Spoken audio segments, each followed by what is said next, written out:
আমারও কিন্তু খেতে ইচ্ছা করছে, খেতে যে ইচ্ছা করছে না বলা যাবে না।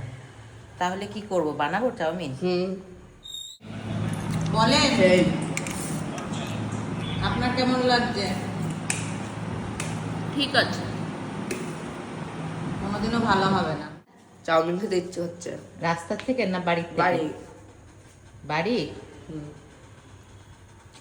আমারও কিন্তু খেতে ইচ্ছা করছে, খেতে যে ইচ্ছা করছে না বলা যাবে না। তাহলে কি করব, বানাবো চাউমিন? তুই কি বলিস? হ্যাঁ। বানাবো? ঠিক আছে, তাহলে দিদিকে বল একটু আলু কুচিয়ে দিতে, আর আমি এদিকে চাউমিনটা সেদ্ধ করে নিই আর চপারে লঙ্কা পেঁয়াজটা কেটে নিই। ঠিক আছে? অঙ্কুশের বায়নায় আলু কাটা হয়ে গেছে আর এদিকে পেঁয়াজও কোচানো আমার হয়ে গেছে। তো এখন চাউমিনটা সেদ্ধ করতে দিয়ে দিয়েছি জলের মধ্যে। তো নিজের যে খেতে ইচ্ছে করছে না বলবো না, নিজেরও খেতে ইচ্ছে করছে। আর কড়াইতে তেল দিয়ে দিলাম।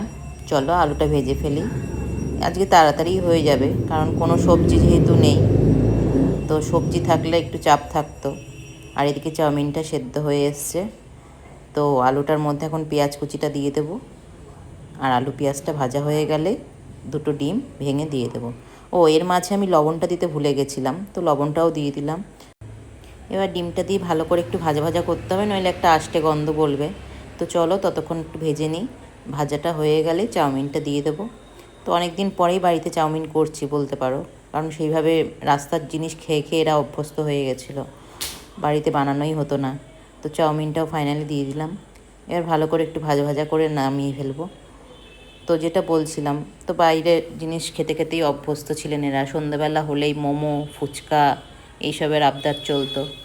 আজকে আবার কোন মুখে বললো যে বাড়ির চাউমিন বানাও, বাইরেরটা খাবো না। যাই হোক, আমারও একটুখানি করা হলো আর খাওয়াও হলো। চলো ফাইনালি হয়ে গেছে। তো ওদের জন্য প্লেটে বেড়ে ফেলি আর আমার জন্যও নিয়ে একসঙ্গে তিনজনে মিলে খাবো চাউমিন।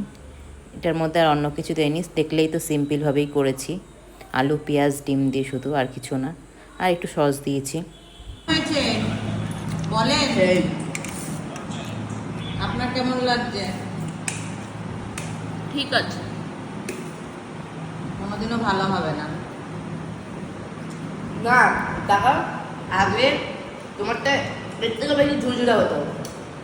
এখন মানে ওই কালো কি যেন সে কি সব দিয়েছে না যেন, ওটার জন্য মানে ইয়ে হয়ে গেছে।